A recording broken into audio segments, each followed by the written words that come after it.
നമ്മളിപ്പോൾ ഉള്ളത് മെച്ചൂക പോണ റൂട്ടിലാണ്. അപ്പോൾ ഞാൻ ILP ഒന്ന് റിന്യൂ ചെയ്തിട്ടാ. ഇത് കണ്ടില്ലേ, ഇത് നമ്മൾ DC ഓഫീസിൽ നിന്നാണ് എടുത്തത്.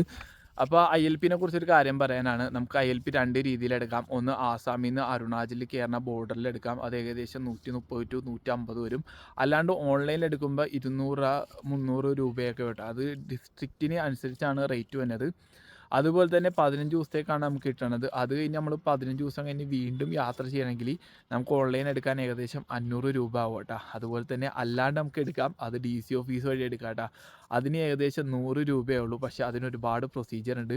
ബഡ്ജറ്റൊക്കെ ആയിട്ട് യാത്ര ചെയ്യുന്ന ആൾക്കാർക്കാണെങ്കിൽ ഇതായിരിക്കും ഏറ്റവും വലിയ കാര്യം കേട്ടോ, DC ഓഫീസിൽ നിന്ന് എടുക്കുന്നത്. പിന്നെ അതുപോലെ തന്നെ ഏറ്റവും മെയിനായിട്ടുള്ള കാര്യം ഇവിടുത്തെ ഒരു ലോക്കൽ റെഫറൻസ് വേണം. എന്നാൽ മാത്രമേ നമുക്ക് ആ ഒരു ഡിസ്ട്രിക്റ്റിൽ കിട്ടുള്ളൂ കേട്ടോ. അപ്പോൾ അതുപോലെ തന്നെ അദ്ദേഹത്തിൻ്റെ ആധാറിൻ്റെ കോപ്പി, നമ്മുടെ ആധാറിൻ്റെ കോപ്പി, നമ്മുടെ ഒരു ലൈസൻസിൻ്റെ കോപ്പിയാ, അല്ലെങ്കിൽ ഈ പറഞ്ഞ പോലെ വോട്ടർ ID കോപ്പിയാ, അത് മതി. പിന്നെ അതുപോലെ തന്നെ 3 പാസ്പോർട്ട് സൈസ് ഫോട്ടോ വേണം. ഇതെല്ലാം ഫില്ലാക്കി കഴിഞ്ഞിട്ട് ഇവിടുത്തെ ഈ ഒരു വില്ലേജിൻ്റെ മെയിൻ ആളുണ്ട്, ഗാവുപുരയുണ്ട്, വില്ലേജിൻ്റെ ഹെഡ് ഉണ്ട്. ആ പുള്ളീൻ്റെ സിഗ്നേച്ചറും സീലും വേണം. എന്നാൽ മാത്രമേ നമുക്കിത് കിട്ടുള്ളൂ. അത് ചിലപ്പോൾ 1 വർഷത്തേക്ക് എടുക്കാം, അല്ലെങ്കിൽ 1 മാസത്തേക്ക് എടുക്കാം, 15 ദിവസത്തേക്ക് എടുക്കാം, എങ്ങനെ വേണമെങ്കിലും എടുക്കാം. പക്ഷേ 100 രൂപയേ ഉള്ളൂ. ഒരുപാട് പണിയുണ്ട്. അപ്പോൾ നിങ്ങൾ ഇവിടെ വന്നു കഴിഞ്ഞാൽ അന്വേഷിച്ച് കഴിഞ്ഞാൽ കിട്ടും കേട്ടോ. ലോക്കൽ റെഫറൻസ് കിട്ടും. ഇവിടെയുള്ള ആൾക്കാരൊന്നും വലിയ കുഴപ്പമില്ല. അപ്പോൾ ആർക്കെങ്കിലും ഈ ഒരു വീഡിയോ ഉപകാരപ്പെടുമെന്ന് പ്രതീക്ഷിക്കുന്നു.